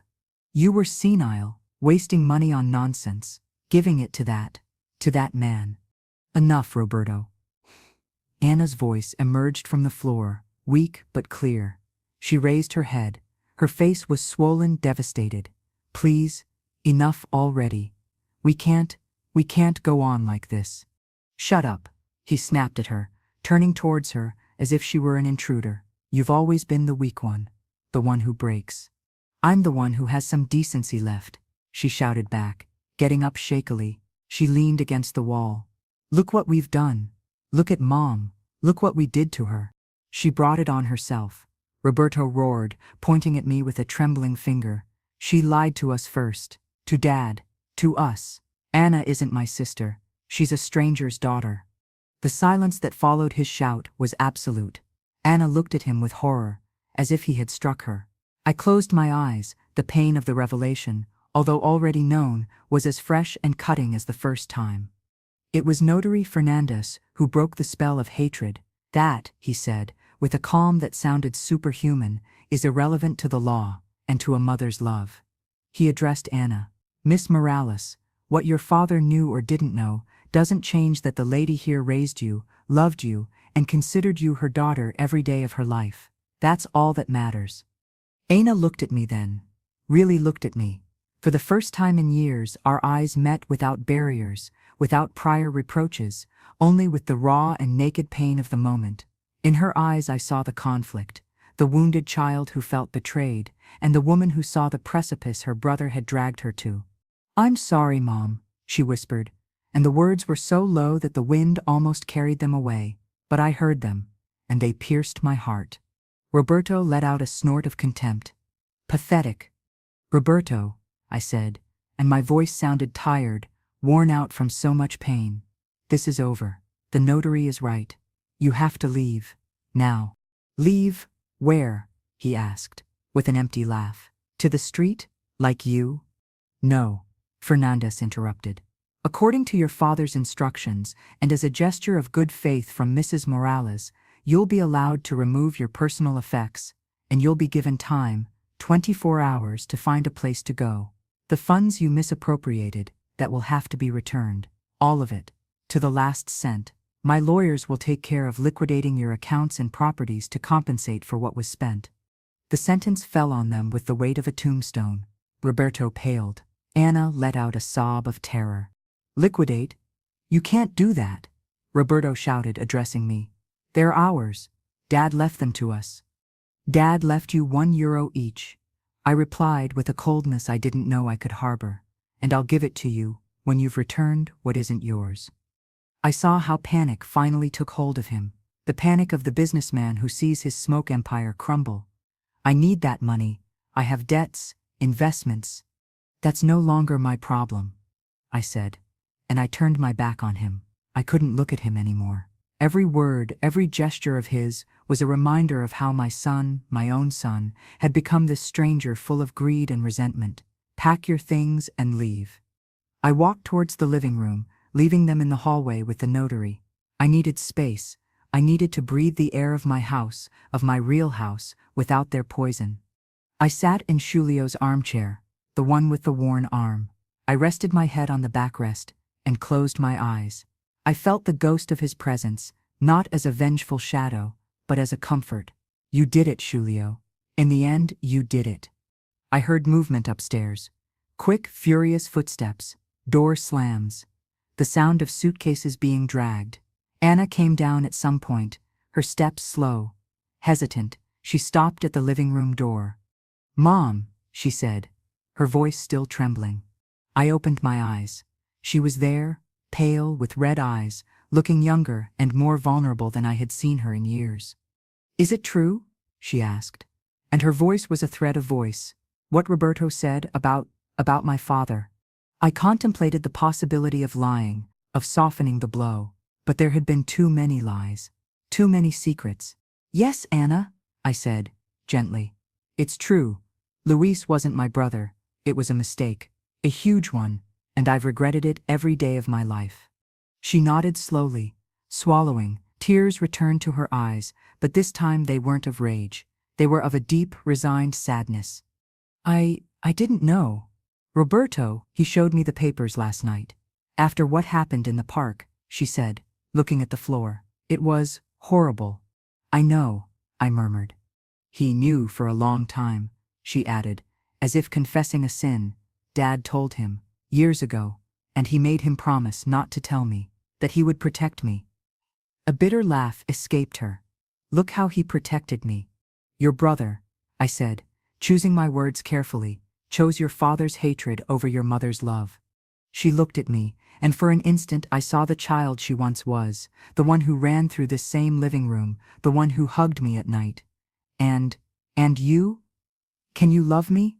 After everything, knowing that, Anna, I said, and I stood up, approaching her. You are my daughter. That's all I know, all that matters. I didn't hug her. The abyss between us was still too deep, too recent, but I extended my hand to her. She looked at it, undecided, and then, slowly, put hers over mine. It was a cold, brief contact, but it was a beginning.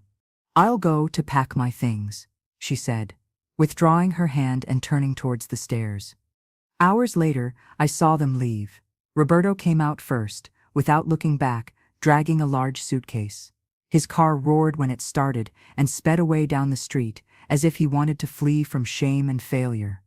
Anna came out later. She carried a smaller suitcase and a box. She stopped at the door, looking towards the interior of the house, towards where I stood on the threshold of the living room. Where are you going? I asked. To a hotel. For now, she said, avoiding my gaze. Then, I don't know. I nodded. Anna, when you know where you're going to be, I'd like to know. She looked up, surprised. She nodded, once quickly, and then turned and left, walking fast down the sidewalk to a waiting taxi. Notary Fernandez had stayed a while longer, making calls, ensuring that the locks of my house were mine alone again. When he left, with the promise that his lawyers would contact me the next day, I was completely alone. The silence was absolute. It was no longer broken by tears or shouts. It was a physical, heavy silence. I walked through the empty rooms, Roberto's disheveled, with open drawers and empty wardrobes. Anna's somewhat more orderly, but with the sad aura of the abandoned. Finally, I went up to Julio's study. Everything was just as he had left it. His books, his desk, his armchair. I sat in his chair, running my fingers over the polished wood of the desk. I opened the top drawer. There, inside an envelope, I found a photo. It was of the four of us: Roberto, Anna, Julio, and me. At the beach, Anna would have been about 10 years old, Roberto 12. We were smiling at the camera, happy, unaware of the storms that were approaching. I held it in my hands, feeling the weight of lost time, of love that twisted, of lives that took such painful paths. No, not all loose ends were tied. The bond with Roberto was broken, perhaps forever. With Anna, only a tenuous, fragile thread remained, which time and distance would test. The wound of her origin would always be there, a scar that would remind us how fragile family is. But I had my house. I had my clean name. I had the truth, and I had the love of a man who, though wounded, had protected me until his last breath. The next day, a certified letter arrived. It was from Roberto. Inside, without any note, only a check for the exact amount the notary had calculated he owed. His pride, even in defeat, wouldn't allow him to owe me anything. Anna called me a week later. She had rented a small apartment. We talked little, cautiously, about trivial things. But it was a beginning. The days turned into weeks. The house filled again with my essence. I hired a woman to help me with cleaning and shopping. I returned to my routines: the market on Thursdays, mass on Sundays, visits to the cemetery to bring fresh flowers to Julio. One afternoon, sitting on the porch, I saw a young mother pass by with her stroller. The baby was smiling, grabbing his mother's finger with a tiny hand. I smiled. Life went on, with its pains, its betrayals, its losses, but also with its small acts of love, with its second chances. There wasn't a completely happy ending. There were scars, voids, unanswered questions, but there was peace. There was acceptance. And above all, there was a truth that no longer weighed like a slab, but liberated me. I had recovered my house, but, most importantly, I had recovered myself, and for a 78-year-old woman who had lost almost everything, that was enough of an ending. It was, simply, the beginning of what remained to be lived. The end.